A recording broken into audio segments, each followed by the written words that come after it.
जगातलं पहिलं Marathi OTT platform मग मराठीचा, मग प्लॅनेट मराठीचा.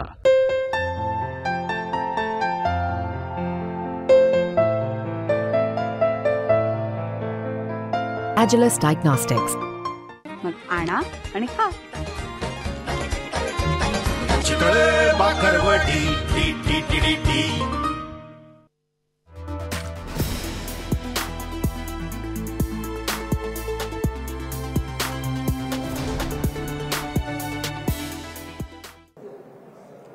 Mumbai Tak Baithak presented by Planet Marathi, powered by MIDC, associate sponsor Agilus diagnostics, Chitale Bandhu and global Saint Angelos group of companies या विशेष कार्यक्रमात आपलं पुन्हा एकदा स्वागत. सध्या राज्याच्या विरोधी पक्षातला एक प्रमुख, आक्रमक आणि धडाकेबाज चेहरा म्हणजे उद्धव बाळासाहेब ठाकरे. लोकसभेनंतर आता विधानसभेला त्यांची सगळ्यात मोठी कसोटी आहे. सुप्रीम कोर्टातही पक्षाचं नाव आणि चिन्हासाठी त्यांचा लढा सुरूच आहे. या सगळ्या आव्हानांसाठी त्यांची नेमकी स्ट्रॅटेजी काय? विधानसभेचा जागा वाटप ते महाविकास आघाडीचा मुख्यमंत्रीपदाचा चेहरा याबाबत त्यांची नेमकी भूमिका काय? सरकारच्या लोकप्रिय घोषणा, कामांचा धडाका यांना ते कशी टक्कर देणार आहेत? या सगळ्या प्रश्नांची उत्तरं देण्यासाठी मी आमंत्रित केलंय शिवसेना उद्धव बाळासाहेब ठाकरे पक्षाचं परखड युवा नेतृत्व, माजी मंत्री आणि आमदार आदित्य ठाकरेजी यांना. आणि त्यांच्याशी आता संवाद साधणार आहेत मुंबई तकचे संपादक साहिल जोशी सर आणि माझे सहकारी अनुजा धाकरस. तत्पूर्वी आदित्यजींचं स्वागत करायचंय. मी चेअरमन जे ग्लोबल सेंट एंजलस ग्रुप्स कंपनीचे अँजेलो राजेश अठायडे आहेत त्यांना मी विनंती करते की त्यांनी कृपया मंचावर यावं आणि आदित्य ठाकरेजींचं स्वागत करावं.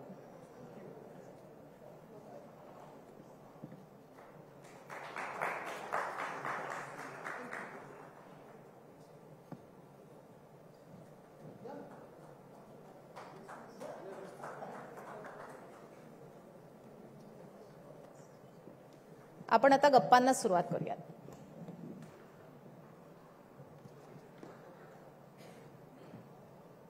तुम्हाला आता पहिले लग्नाच्या प्रश्नाची जास्त भीती वाटते की विधानसभेच्या? नाही, तेवढ्याच प्रश्नाची भीती वाटते, बाकी अजून.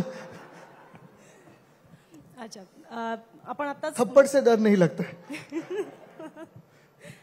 आपण आता नुकतंच लोकसभेच्या निवडणुकांमधून रिकव्हर झालोय, पण पुन्हा एकदा तुम्हाला परीक्षा द्यायची आहे. पण थोडंसं आपल्याला लोकसभेचं सुद्धा बोलावं लागेल. सो लोकसभेचे ज्या दिवशी 4 जूनला ऍक्च्युअल निकाल आले त्यावेळेला तुम्ही 21 वरनं 9 वर आलात याचं जास्त दुःख झालं की भाजप 23 वरनं 9 वर आली याचा जास्त आनंद झाला? बघा, कोणाच्या दुःखात आनंद घेणं ह्याच्यासारखे आम्ही नाही होत, आमच्या मनात ते कधीही नसतं. पण एक नक्की आहे की देशाला एक वेगळा मोकळा श्वास मिळाला. कारण जे साधारणपणे 350, 400 पार हे सगळं होतं.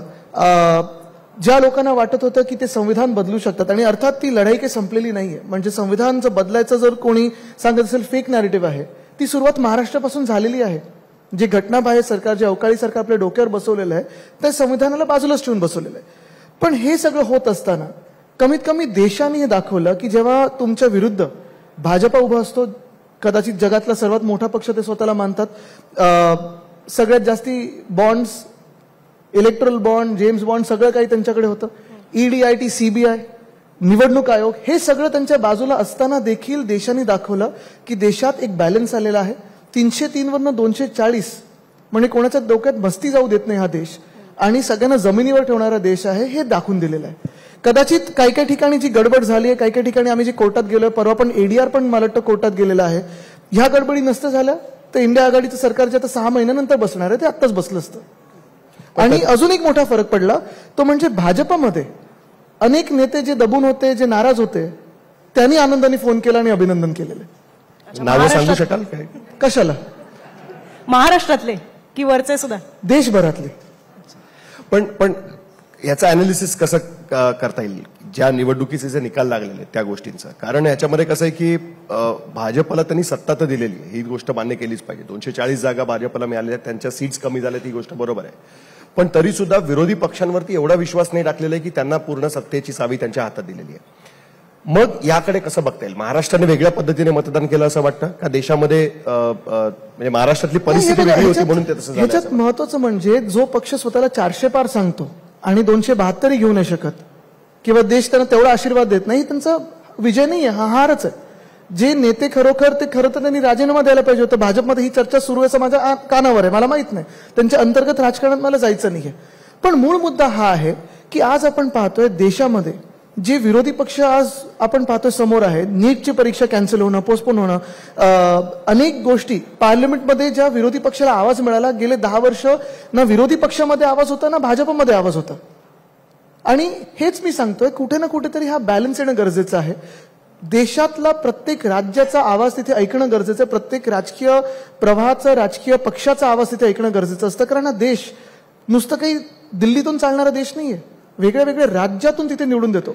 आणि भाजपाला ज्यांच्या सोबत जायला लागलेलं आहे, टीडीपी असेल, जेडीयू असेल, मांझी असतील, चिराग पासवान असतील, त्यांना संपवण्याचा प्रयत्न भाजपने केलाच होता. आणि हे सगळे हिंदुत्ववादी पक्ष आहेत का? पण हे तर आता राजकारणाचं एक रूपच झालंय ना की तुम्हाला सुद्धा काँग्रेस बरोबर जावं लागतंय, शरद पवारांबरोबर जावं लागतंय, तसं भाजपला त्यांच्या बरोबर जावं लागतंय कुठे. मग हे जर होत असेल, मग भाजपने आम्हाला हिंदुत्व काय असतं ते शिकवू नये. पण तरी सुद्धा अनालिसिस तर हेच दाखवत आहे ना की अनेक मतदारसंघ असे आहेत की जिथे अल्पसंख्याक समुदायाची मतं तुम्हाला पडली नसती तर तुमचे उमेदवार निवडून आले नसते. दक्षिण मुंबई असेल किंवा दक्षिण मध्य मुंबई असेल, हे 2 खास करून मतदारसंघ जर आपण बघितले तर इकडे तुम्ही कसं बघता? आता अनेकांचं म्हणणं की आता त्या पद्धतीची परिस्थिती बघतच नाहीये. महत्वाची गोष्ट म्हणजे ते आपल्या देशाचे नागरिक आहेत, पण बांगलादेशमधले जे अल्पसंख्याक आहेत त्यांच्याबद्दल भाजपच्या मनात काय आज? 5 वर्षापूर्वी त्यांच्याच नावावर भाजपाने इथे राजकारण करण्याचा प्रयत्न केला. सीए, एनआरसी, हे ते. सीए तर लागू झालं, मग का तिथे जात नाहीत? जे आम्हाला प्रश्न विचारतात घरी बसून ट्विटरवर, तिथे का नाही बघत? म्हणून हे जे प्रश्न ना, मायनॉरिटी, मेजॉरिटी, हा समाज, तो समाज, हा धर्म, जात, आम्ही हे कधी जातपात धर्म बघत नाही. आमचं जे गाणं आहे शिवसेनेचं ते जातपात धर्म, शिवसेना शिवसेना शिवसेना.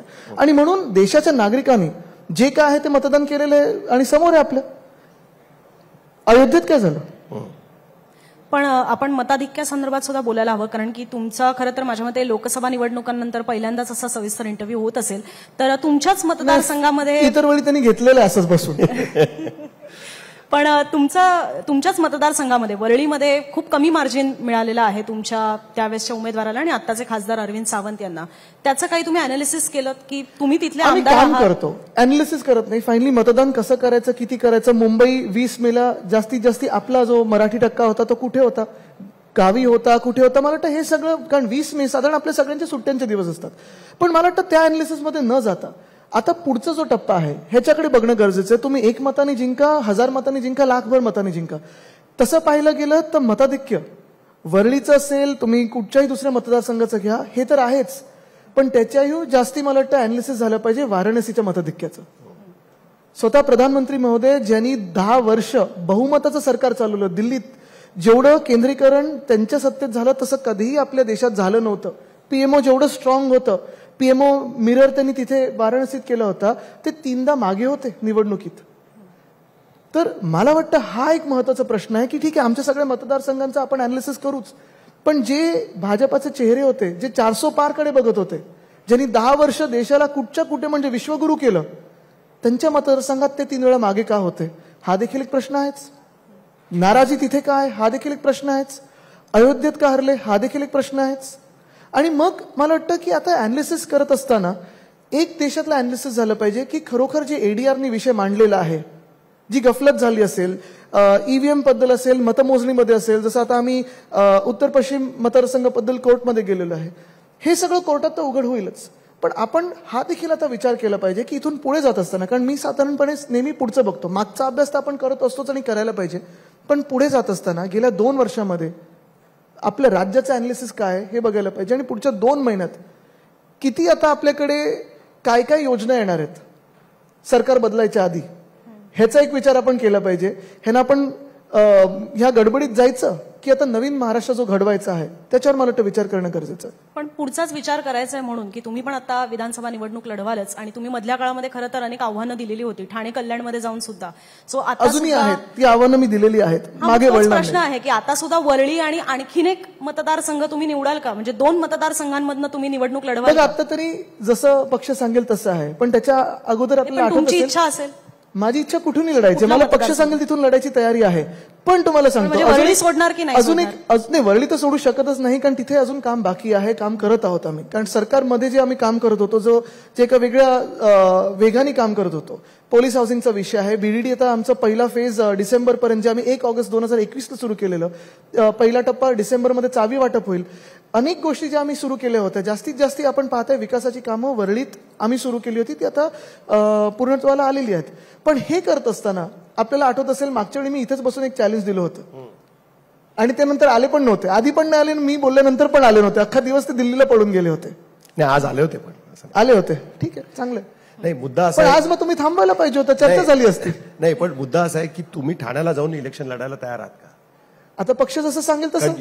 तुम्ही चॅलेंज दिलं होतं त्याच्यामध्ये, मी तर त्यांना दिलेलं आहे, वरळीतून या लढा. नाही, याचं कारण असं पण आहे की तुमचे अनेक आमदार सोडून गेलेले आहेत, त्यामुळे त्या जागा आता रिक्त आहेत, तुम्हाला तिकडे नवीन चेहरे द्यावे लागणार आहेत, जसं तुम्ही लोकसभेला केलं. त्यामुळे तुमच्याकडे खूप सारे ऑप्शन चेहरे तयार आहेत, चेहरे सगळ्या जागेवर तयार आहेत. साधारणपणे आपण पाहत असाल आमचे जे दौरे झाले मागच्या वर्षी असेल, त्याच्या आधी असेल, आणि आता पण लोकसभेपर्यंत, आणि आता पण ठराविक दौरे जे मी आणि उद्धव साहेबांनी केलेत, अनेक ठिकाणी चेहरे आहेत, तयारी आहे. आणि जसं पक्ष आदेश देईल तशी, जशी आघाडीचं रूप आपल्याला दिसेल तसं लढू. नाही, म्हटलं असं जात आहे, ज्याचा मगाशी अनुजाने उल्लेख केला की वरळीतलं मताधिक्य कमी झाल्यामुळे पॉसिबिलिटी अशी म्हटली जाते की आदित्य ठाकरे बाजूच्या मतदारसंघात शिवडी अजून सेफ मतदारसंघ शोधतील. वाराणसी जर बाजूला असतं तर मी नक्की लढलो असतो तिथून, पण वाराणसी लांब आहे, दिल्ली दूर नाहीये, पण वाराणसी थोडं लांब आहे, म्हणून वरळी. मतदारसंघ चेंज करणार नाही कशासाठी? कुठल्याही परिस्थितीत नाही. अरे मताधिक्य तर आहे ना, लीड तर आहे, आणि मी प्रधानमंत्री नसताना तिथून लीड आहे. एक प्रश्न आम्हाला सतत आमच्या पण मनात येत होता की शिवसेना कन्फ्युज्ड वाटते का, की कधी सेक्युलर कधी हिंदुत्व? नक्की, म्हणजे त्यांच्याकडे जे त्यांनी नाव चोरलेले शिवसेना, ते लोक कन्फ्युज आहेत, 100% आहेत. पण शिवसेना उद्धव बाळासाहेब ठाकरे ही कन्फ्युज नाहीये. शिवसेना उद्धव बाळासाहेब ठाकरे कन्फ्युज आहेत का? सेक्युलर आहे की हिंदुत्ववादी आहे, काय आपल्याला त्याच्याबद्दल सांगता येईल? हे आधी पण आपण बोलून झालेलं आहे. नाही, मी का विचारतो हे तुम्हाला सांगतो, हे आधी पण बोलून झालेलं आहे आणि आता पण मी बोलत राहीन आणि नेहमी बोलत राहीन. आम्ही हिंदुत्ववादी आहोत, पण आमचं हिंदुत्व हे घरातली चूल पेटवणारं हिंदुत्व आहे. भाजपचं जे हिंदुत्व आहे ते घर पेटवणारं हिंदुत्व आहे. नाही, याचं कारण असं आहे की ज्यावेळेस वक्फ बोर्डाच्या मुद्द्यावरती सुप्रिया सुळे लोकसभेमध्ये भाषण करतात आणि अनइक्विव्हली सांगतात की आमचा या बिलाला विरोध आहे आणि हे बिल जॉईंट पार्लमेंटरी कमिटीकडे गेलं पाहिजे, शिवसेनेकडनं ती भूमिका येत नाही. मग तुमच्या मातोश्रीच्या बाहेर काही मुस्लिम संघटनांनी तिकडे विरोध प्रदर्शन केलं. ते संजय राऊत साहेबांनी एक्सपोज केलेले कोणते चेहरे होते आणि कुठून सुपारी घेऊन आलेले. तुमचं म्हणणं की कोणीतरी मुद्दामून? मी नाही, ते फोटो सहज झालेला, प्रेस बघा सकाळी त्यांची. ओके, पण तरी सुद्धा वक्फ बोर्डावरती शिवसेनेत आमची भूमिका स्पष्ट आहे, इंडिया आघाडीची भूमिका स्पष्ट आहे, आमची भूमिका स्पष्ट आहे. पार्लमेंटमध्ये जसं त्यांनी मांडलं, एक तर लपून छपून लगेच आणलं ते बिल, ले केलं. लेंगच्या वेळी, आता मी पण हाऊसमध्ये 5 वर्ष आहे, लेंगच्या वेळी सगळ्यांनी बसणं गरजेचं नसतं.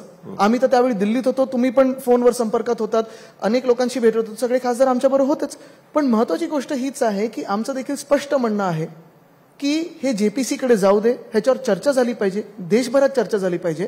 आणि वक्फ बोर्डच्या ज्यावेळी आपण बोलतो ना, त्यांच्या बोर्डामध्ये जात तर राहतच आहे भाजपवाले, पण केदारनाथबद्दल काय? स्वतः शंकराचार्य बोललेले आहेत की तिथे 300 किलो सोनं आपल्या केदारनाथ मंदिराचं चोरीला गेलेलं किंवा कुठे गायब झालेलं आहे की कुठे ते अकाउंटेबल नाहीये. त्याच्याबद्दल काय? अयोध्येत जे पाणी भरलं किंवा छतातून गळती लागली, तो कोणाचा बोर्ड आहे? तिथे सरकारी बोर्ड नाहीये. जे अयोध्येच्या आजूबाजूला लोढा नावाचे बिल्डर आहेत, मला माहित नाही ते कुठच्या पक्षात आहेत, पण त्यांनी जे सगळं घेतलेली जमीन आहे. तुम्हाला मंगल प्रभात लोढांच्या याच्याबद्दल नाही, मला माहित नाही, ते स्वतः आहेत, विचारतोय. नाही, त्यांचे कोणी असू शकतात, त्यांचे कोण नातेवाईकही असू शकतात, मला माहित नाही नाव, कारण त्यांचं इथे पण दिसतं तिथे पण दिसतं, मंत्री पण आहेत भाजपमधून. पण भूमिका ही आहे किंवा प्रश्न हा आहे की त्यांनी जी जागा घेतलेली आहे, तिथे हजारो एकरची जागा घेतलेली आहे, तिथे धाम बांधण्यासाठी घेतलेलं आहे, आश्रम बांधण्यासाठी घेतलेलं आहे, मोफत सगळे आपण जे तिथे तीर्थयात्रा करू त्याच्यासाठी घेतलेलं आहे की बिल्डिंग बांधण्यासाठी घेतलंय? तसाच प्रश्न परवाकडे जर आपण पाहिलं तर मला वाटतं वायरमध्ये ही बातमी आलेली आहे आणि काही आपण पण दाखवली असेल, 2-3 लोकांना आणि अदानी समुदायाला तिथे मिळालेलं आहे. ती जागा आर्मी ट्रेनिंगची होती. म्हणजे आदर्श जसं प्रकरण आहे तसंच आहे. आर्मी ट्रेनिंगची जागा डिनोटिफाय केली आणि ह्या इंडस्ट्रियलिस्ट आणि ह्या ग्रुप्सला दिलेली आहे. मग वक्फ बोर्ड बद्दल ठीक आहे, तिथं चर्चा होईलच, पण अयोध्या धाम बद्दल असेल, केदारनाथ धाम बद्दल असेल, ह्याच्यावर आपण चर्चा का नाही करत आहे? भाजप ह्याच्यावर बोलत का नाही? जर हिंदुत्वाबद्दलच बोलायचं असेल तर त्याच्यावर पण बोला. ते पण जेपीसी आम्ही मागत असो. आज हिंडनबर्गचा रिपोर्ट आलेला आहे सेबीवर. म्हणजे ठीक आहे, एक गोष्ट आहे की तुम्ही वक्फ बोर्डमध्ये आहे की नाही, अयोध्या धामचे ट्रस्टी आहेत की नाही, हे सगळा वेगळा विषय झाला. पण जो अदानी समूहाचा विषय आहे, जो हिंडनबर्गचा विषय आहे, जो सेबीचा विषय आहे, त्याच्यावर चर्चा का नाही होतं? त्याच्यावर तर आम्ही जेपीसी मागत आहोत, ती चर्चा होऊ द्या. आता तुम्हाला एक साधं उदाहरण देतो, आपल्या महाराष्ट्रातलं उदाहरण देतो. वक्फ बोर्ड आहे, अयोध्या धाम बद्दल आहे. एकविरा देवी जी आमची कुलदैवत आहे, तिथे आमचं सरकार असताना आम्ही काही सोयी सुविधा नीटनेटके ते फर्निक्युलर वगैरे करत होतो. स्थगिती मिळाली. कितीतरी मंदिरं ज्यांना आम्ही फंड दिला होता, स्थगिती दिली या सरकारने. का? काही धार्मिक कामं नाही आहेत? खरं तर तुम्ही मगाशी आता एका उत्तरामध्ये सुपारी असा उल्लेख केलात आणि मधल्या काळामध्ये अनेकदा त्याच्यावर आरोप प्रत्यारोप होत आहेत. 2019ला किंवा त्याआधी सुद्धा खरं तर तुमच्या विरोधामध्ये म्हणजे स्पेशली आपण 19च बोलू की काकांनी तुमच्या उमेदवार दिला नव्हता तुमच्या विरोधामध्ये. यावेळेला मात्र ते वरळीमध्ये संदीप देशपांडेंसाठी उमेदवारीचा प्रयत्न करतायत किंवा त्यांची उमेदवारी जाहीर होईल असं बोललं जात आहे. तुम्ही मुंबईत अक्षर चावडीवर आला होता तेव्हा तुम्ही असं म्हटलेलं होतं की आम्हाला एक लक्ष्मण रेषा आखून दिलेली आहे की काकावर किंवा त्यांच्या विरोधात काही बोलणार नाही. सो हे तोपर्यंत ठीक होतं जोपर्यंत काकाने आपल्या विरोधात उमेदवार दिला नव्हता. आता जेव्हा वरळीमध्ये मनसे सुद्धा उतरणार आहे तेव्हा काका पण सुपारीबाज झाले. नाही, राजकीय वादविवादात आमचे संस्कार बदलत नाहीत. जे घरी शिकवलेलं ते तसंच राहणार. पण आता त्याच्या पलीकडे गेलं ना. आपण बघितलं की राज ठाकरे तिकडे मराठवाडा दौऱ्यावर होते तेव्हा काही लोकांनी सुपाऱ्या फेकल्या. तुमचं म्हणणं होतं की शिवसेनेचं नाही. ठाण्यामध्ये आपण बघितलं, काल आणि आज मध्ये आमचं स्पष्टीकरण आलं. काल पण मी बोललो होतो. बरोबर आहे ना, पण ठाण्यामध्ये आपण बघितलं ना काय झालं. जे झालं ते झालंय. आता काल पण झालं, आज संजय राऊत साहेब काल बोललेले आहेत. मला वाटतं दोन्हीकडून स्टेटमेंट आलेले आहेत. महत्वाची गोष्ट ही आहे, तुम्हाला सांगतो काय होणार आहे की सगळेच पक्ष निवडणुकीत उतरणार आहेत. माझ्यासमोर कोणी भाजपचा येऊ दे, कुठच्याही पक्षाचं येऊ दे, सपोज कोणाची काही युती झालीच नाही, आघाडी झालीच नाही, सगळे 6च्या 6 पक्ष किंवा 8, 2 ज्युनियर पक्ष, कोण सब पक्ष, असे सगळे लढले. भांडणात किती वेळ घालवायचा? मला वाटतं हे आपण ओळखून घेतलं पाहिजे आणि सगळ्याच कार्यकर्त्यांनी ओळखून घेतलं पाहिजे. सगळ्याच कार्यकर्त्यांनी ओळखून घेतलं पाहिजे की वादविवाद आणि राजकीय गोष्टी या होऊ शकतात, पण ही निवडणूक आहे, युद्ध नाहीये. आपण एकाच राज्यातले आहोत. लढायचं की निवडणूक लढायची, हा फरक आपण ओळखणं गरजेचं आहे. आणि म्हणून तुम्हाला सांगतो, आताची परिस्थिती बघा ना. आता लोक एकमेकांचा चेहरा पण बघत नाहीयेत. एक काळ असा होता की तुमचं इतर पक्षातल्या, आता तुम्ही पंकजाताईंना हे केलं, पण भाजपच्या अनेक नेत्यांबरोबर तुम्ही नक्कीच, पण ते भाजपचे नेते झाले कधी?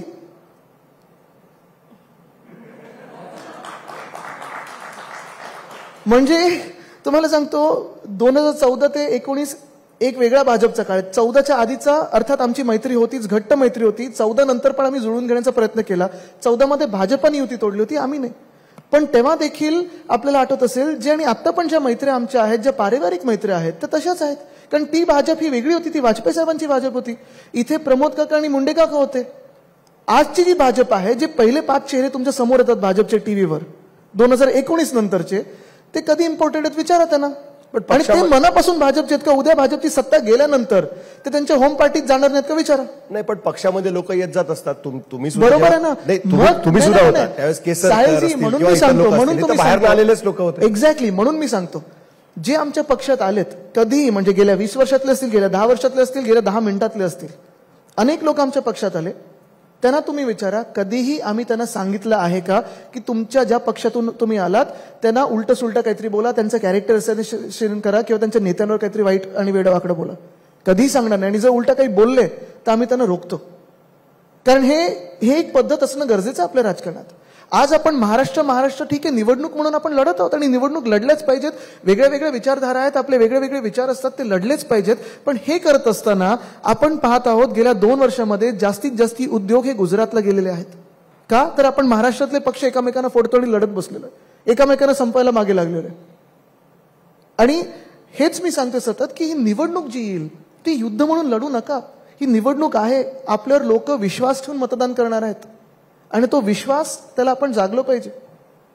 तुम्ही म्हणताय महाराष्ट्रातले पक्ष फोडले गेले म्हणून बाहेरच्या शक्तींना असं सगळं करता येते. पॅचअपचा तुम्हाला बिलकुल नाही. मी पॅचअपचं फॉर्म्युला पण देत नाही, पक्ष तेवढेच राहिले पाहिजे. पण एक आहे, तुम्ही बघा तर 2 वर्षात अधिवेशन जे झालं, किती वेळा आम्ही भाषण करू शकलो किंवा सत्ताधारी पक्षातून काही चांगलं भाषण झालेलं किंवा महाराष्ट्राच्या हिताबद्दल काही झालेलं, जो आरडाओरडा होतो, जे एकमेकांच्या आम्ही अंगावर जातो, जे आरोप लावतो, जे चिखलफेक होते, ठीक आहे, एका लेवलपर्यंत सगळं ठीक आहे आणि हे राजकारणात आम्ही आधी पण बघितलेलं आहे. पण ज्या लेवलचं राजकारण आता चाललेलं आहे आणि मग हे सगळं माऱ्या वगैरे वगैरे, मग पोलिसांना तणाव, त्यांना 24 तास ड्युट्या, हे सगळं करण्यापेक्षा निवडणूक आहे, निवडणुकीसारखं लढा, जे काही बोलायचं, जे काही वार करायचे शाब्दिक वार करा, या स्टेजवर बोला. पण उतरल्यानंतर तुम्ही एकमेकांचे शत्रू नाही आहेत. आपण एकाच राज्यासाठी लढतोय, कुठच्याही पक्षाला बहुमत मिळू शकेल, कोणी सरकारमध्ये बसू शकेल, पण कमीत कमी शत्रुता ठेवू नका. नाही, पण हे तर आता एव्हिडंट झालेलंच आहे ना की आता शिवसेनेकडनं एकनाथ शिंदेना भेटणं पण बंद झालेलं आहे. तुमच्या पक्षातनं ते बाहेर पडलेच, पण ते मुख्यमंत्री आहेत, कशाहीमुळे झाले असतील. उद्या तुम्ही जर मुख्यमंत्री झालात किंवा तुमच्या पक्षातनं आता मी मागच्या वेळी तर तयार होतो, तुम्हाला सांगितलं होतं ह्याच स्टेजवर बोलवा, ते आले नाहीत, मी काय करू शकतो. नाही, पण मी ऑफिशियल बिझनेस बद्दल बोलतोय. बोलवा परत. आमच्याकडे आले तर आम्हाला आनंदच आहे, पण मला बिझनेस आम्ही करतच नाही. पण जसे शरद पवार जातात भेटायला, तुम्ही जाल कुठल्या प्रश्नासाठी बघा भेटायला? काय की बघा, एक आहे की जे राज्य लुटायला निघालेले आहेत, जे राज्यातून सगळे उद्योग गुजरातला पळवत आहेत, त्यांच्याकडे काय जाऊन सांगणार तरी काय? तुम्ही काय बोलणार? तुम्ही आता जसं मी सांगितलं होतं ना, आपल्याला चर्चा करायची. बघा, मी बंद दाराडी चर्चा केली तर लोकांना वाटेल काहीतरी भलतं चाललंय. मी तर सांगतो चला इथे बसवा, त्यांना बोलायला तयार आहे मी. वेदांत फॉक्सकॉन बद्दल बोलूया, सगळ्याबद्दल बोलूया. पण तुम्ही अनेक गोष्टींवर आरोप केलेले आहेत. आता म्हणजे तुमच्याकडनं विरोध असताना, मग याकडनं विरोध असताना सुद्धा पवार मोदींना भेटले. तो कार्यक्रम राजकीय नव्हता, पुरस्काराचा होता, पण पवार मोदींना भेटले. पवार वर्षावर जातात, शिंदेना भेटतात. तसं तुमच्या पक्षाकडनं का नाही होत? बिलकुल नाही होणार, अनेक घोटाळ्यांचा कारण आरोप जे करता महाराष्ट्र लुटायला निघालेले आहेत त्यांच्यावर आम्ही समझोता करू शकत नाही. पवार साहेब एक वरिष्ठ नेते आहेत. ते अनेकदा जाऊन, जेव्हा मी पण पाहिलेलं आहे, माझे वडील मुख्यमंत्री असताना येऊन चर्चा करतात. वेगळ्या त्यांचे जे एक्सपिरियन्स आहेत ते सत्ताकारणामध्ये कसं होऊ शकतं, राजकारणात कसं होऊ शकतं, सरकार चालवताना त्यांचा एक जो अनुभव आहे तो ते शेअर करतात आणि ती त्यांची सवय नेहमी राहिलेली आहे. तुम्हाला एवढंही सांगतो, आता मी त्यांच्यापेक्षा मला वाटतं वयाने 1/3 असेल, पण माझ्याशीही तेवढे ते सिरियसली चर्चा करतात. काही विषय असतील तर, आमचा बीडीटीचा विषय होता, तिथे एका शाळेचा विषय होता, त्यांनी मला बोलून घेतलं होतं. ते शाळेचे अध्यक्ष आहेत. तर हे सगळे जे विषय आहेत ना, मला वाटतं ते महत्वाचे असतात. पण ज्या व्यक्तींनी महाराष्ट्राला लुटायचंच ठरवलेलं आहे त्या व्यक्तींसोबत मी तरी बसू शकत नाही. हा, जर बसायचं असेल तर अशी चर्चा करायला तयार आहे, त्यांना बोलवा, मी चर्चा करायला तयार. अनिल देशमुखांनी मधल्या काळामध्ये आरोप लावलेला होता आणि त्याच्यामध्ये तुमचं नाव त्याच्यामध्ये, तुम्हाला कधी त्यांनी ही गोष्ट सांगितली होती अनिल देशमुखांनी, ज्यावेळेस त्यांना येऊन हे सगळं आता जग जाहीर आहे. त्यावेळेस तर सरकारमध्ये तुमच्या बरोबर होते. जग जाहीर आहे. नाही, पण तेव्हापासून आपण पाहिलं असेल त्यांची सुटका मागच्या वर्षी झालेली आहे. संजय राऊत साहेबांना पण तसंच, आणि दोघांची बेल ऑर्डर बघा, जेवढ्या कडक शब्दांमध्ये कोर्टाने त्याच्यात दिलेलं आहे, हे तर आहेच. पण हे तर मी बोलतो महाराष्ट्राचे विषय झाले. आता पुढे बघत असताना सेबी बद्दल काय करायचं सांगा. अनिल देशमुख जी आमदार आहेत, विरोधी पक्षात आहेत, त्यांच्यावर आरोप झाले, कोर्टाने ज्यांनी त्यांना अटक केलेली होती त्यांना झाडलं, सोडलं, सगळं झालं. पण सेबी बद्दल काय करायचं सांगा. जेपीसी लागली पाहिजे की नाही लागली पाहिजे? सेबी केवढे गुंतवणूकदार सेबीवर विश्वास ठेवून करत असतात तरी त्या मुद्द्यावरती तुम्ही महाविकास आघाडीमध्येच एकत्रित हे दिसत नाही. शरद पवारांनी स्पष्टपणे सांगितलं होतं हिंडनबर्ग रिपोर्टवरती विश्वास ठेवण्याची अजिबातच गरज नाही, तुमची भूमिका वेगळी आहे. पण आता जे रिपोर्ट आलेला आहे सेबी बद्दल, चौकशी तर होऊ द्या, मग विश्वास आम्ही ठेवू की नाही ठेवू हा देशाचा विषय आहे. ठीक आहे. मला वाटतं अनुजा, आपल्याकडे काही इकडे विद्यार्थी पण आलेले आहेत. कोणाला जर काही एखाद दोन प्रश्न असतील तर आपण घेऊ शकतो. आय थिंक कोणाला असेल तर हात वर करा, आपण प्रश्न घेऊ शकतो त्याच्यामध्ये. If somebody wants to ask question. त्यांना पटलंय माझे विषय, बघा कोणालाच विचारायचं.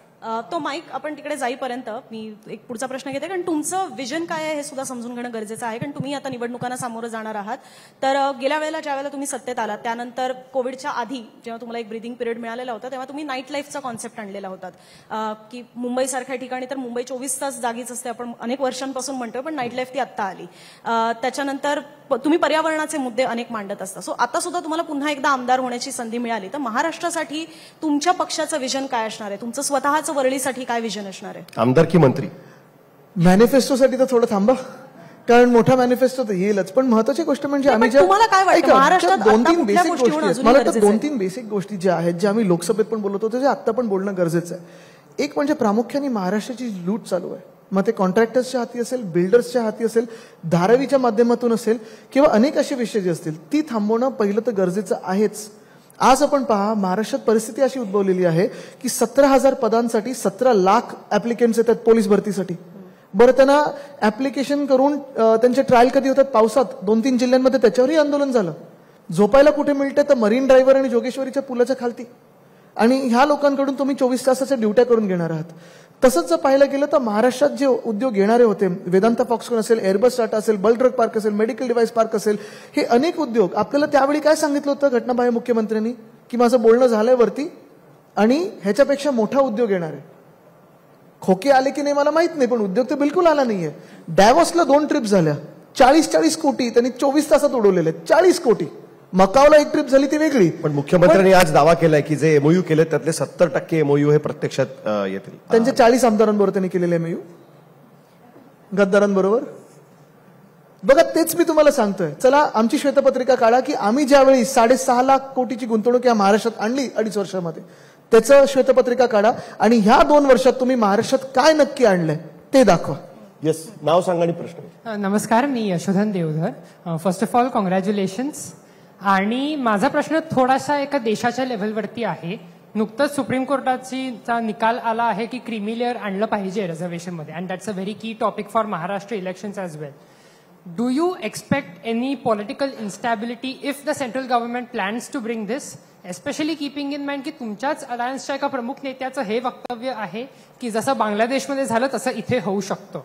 अनार्की हा शब्द म्हटला तरी इन्स्टॅबिलिटी आपण नक्कीच म्हणू शकतो. प्रश्न बेसिकली आरक्षणाच्या बद्दल आहे की नक्कीच 7 जजेसच्या 2-3 गोष्टी त्याच्यात. पहिली गोष्ट म्हणजे आज आपण जो वाद बघतोय महाराष्ट्रामध्ये, ह्या वादाची सुरुवात कुठून झाली? त्यानंतर 2-3दा अधिवेशन बोलवलं गेलं होतं, त्याच्यातूनही आपण रेझोल्युशन पास केले होते, ते आपण पाठवले होते केंद्र सरकारकडे, तेही रेझोल्युशन आता खारिज झालेले आहेत. मुख्य गोष्ट ही आहे की खूप वेळा असं होतं की ही सगळी राजकीय मंडळी जी आहे सर्व पक्षीय बैठक बोलवते आणि मग आम्ही सांगतो आमचं एकमताने तुम्हाला पाठिंबा आहे, तुम्ही जो राजकीय निर्णय घ्याल तो आहे. पण सामाजिक नेत्यांना बोलवलेलं आहे का? सर्व सामाजिक नेत्यांची अजून बैठक का नाही झालेली आहे? मला वाटतं तो एक विषय होईल. कारण असे जे विषय असतात ना, क्रीमी लेअर असेल किंवा मराठा आरक्षण असेल किंवा धनगर आरक्षण असेल, ओबीसी मधून देणार की नाही देणार, ह्याच्यासाठी एक पारदर्शक चर्चा झाली पाहिजे, सामाजिक नेत्यांना बोलवलं पाहिजे. पण आरक्षण एकमेव सोल्युशन आहे असं वाटतं. दुसरी गोष्ट माझा एक जो मूलभूत प्रश्न असतो सरकारला की चला समजून चला की आपण आरक्षण 1 मिनिटं दिलं आणि ज्यांच्या हक्काचं आहे, जे मागत आहेत त्यांना मिळालं पण पाहिजे. आरक्षण दिल्यानंतर आपल्या राज्यात गेल्या 2 वर्षात एक तरी नवा उद्योग किंवा नोकरी निर्माण झाली आहे का? कशात तुम्ही आरक्षण देणार आहे? मुख्य गोष्ट ही आहे. आणि बांगलादेशमध्ये जे घडलं ना, त्या 2-3 गोष्टींमुळे घडलं. एक तर जो आता तो आरक्षणाचा विषय होता तो होता. दुसरी गोष्ट म्हणजे बांगलादेश ही एक इमर्जिंग इकॉनॉमी होती आणि नक्की आहे, अजून तरी आपण मानतो की इमर्जिंग इकॉनॉमी आहे. पण नुसतं इमर्जिंग इकॉनॉमी असून आणि असे विषय सोडून नाही होत, तर त्याच वेळी त्यांनी जो काही लोकांचा आवाज होता तो दाबण्याचा प्रयत्न केला, डेमोक्रेसीला क्लॅम्पडाऊन केलं आणि तिथे गडबड होते. हे विषय जगभरात जर तुम्ही पाहाल ना, आजच मी पुस्तक एक वाचलं पूर्ण म्हणजे संपलं, जे मी आपल्याला सांगत होतो, 10 rules of a successful nation.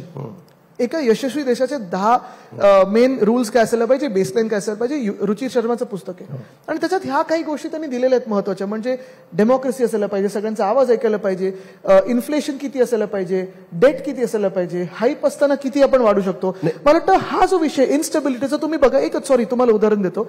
आज जर 17,000 पदांसाठी 17.5 लाख लोक ऍप्लिकेशन घेऊन येत असतील, त्याच्यात मी मध्ये आझाद मैदानला पण काही मुलांना भेटलो, महिला पोलिसांसाठी वेगळी त्यांनी भरती घेतली, पण ह्याच्यात जर तुम्हाला एमकॉम आणि LLB डबल ग्रॅज्युएट वगैरेचं मुलं येत असतील, ह्यांना जर नोकऱ्या नसतील आणि हे पोलीस भरतीच्या ह्याच्यासाठी येत असतील 17.5 लाख ऍप्लिकंट्स मधून, तुम्ही आज राज्याची परिस्थिती काय विचार करा. मला शेवटी एक विचारायचं की आरक्षण याची गरज आहे असं वाटतं, कारण बाळासाहेबांचं आरक्षणाबद्दलचं मत हे जगजाहीर होतं. एनिथिंग चेंज फ्रॉम दॅट असं वाटतं की द सोशल सिच्युएशन बदलली आहे, थोडं इव्हॉल्व पॉलिटिकल हे बघा, त्यांचं मत एक होतं की ज्यांना आर्थिक गरज आहे त्यांना तुम्ही मदत केली पाहिजे, जी ऑलरेडी दिले गेलेलं, जे ते तुम्ही आर्थिक ह्याच्यावर द्या किंवा तुम्ही कशातूनही द्या. पण महत्वाची गोष्ट आज आहे की जे काही असेल, कोणाचंही काही मान्यता असेल, आज जी सामाजिक परिस्थिती आपल्या राज्यात निर्माण झालेली आहे त्याला तुम्ही उत्तर तर काहीतरी काढलं पाहिजे, त्याला तोडगा तर काहीतरी दिला पाहिजे.